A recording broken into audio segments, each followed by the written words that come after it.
Centennial Olympic Games were historical for the United States, the state of Georgia, and the 165th Airlift Wing. Task Force 165 consisted of the 165th Airlift Wing, 283rd Combat Communications Squadron, 224th Joint Communications Support Squadron, 117th Air Control Squadron, Coast Guard units, and the 38th Infantry Division Aviation Brigade. During the Olympics, the task force was charged with the responsibility of enhancing security for the athletes and venues. Task Force 165 was headed by Colonel Steve Westgate. We did some things with the Olympics that we don't normally do. We had people kind of working outside of their real duties. I think it's given us an appreciation to be more closer to the public, and I think overall that will really help us as far as how we relate to the rest of our missions. Personnel involved performed a myriad of duties that range from sanitizing vehicles to securing personnel and equipment. The Joint Communications Center, JCC, provided intelligence information to venue areas and set up a telephone communication system between Savannah, Columbus, and Atlanta. Security personnel worked hand in hand with local law enforcement agencies throughout the Olympics.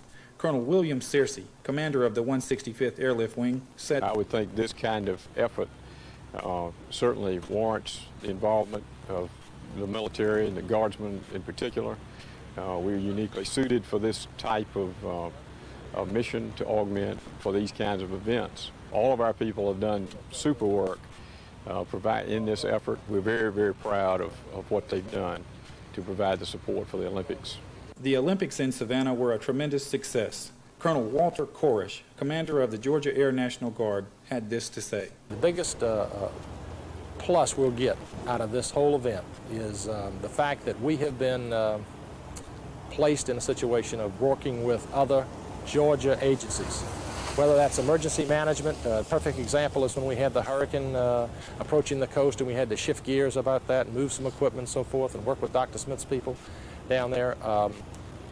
The local law enforcement, I think it sets us up to know that they know who we are, they know the kind of job we do, we know what they can do. And I saw the same thing. I was at SOLEC, Law Enforcement Operation Command Post in Atlanta, about 4 hours after the bombing up there. And what I saw was a high level of cooperation and people asking other agencies for help instead of directing other agencies and playing one-upsmanship, if you will, as to who's in control. It was, hey, we got to get the job done. Can you help us with this? And that's what we're going to get out of this. Does that training help us down the road? Definitely.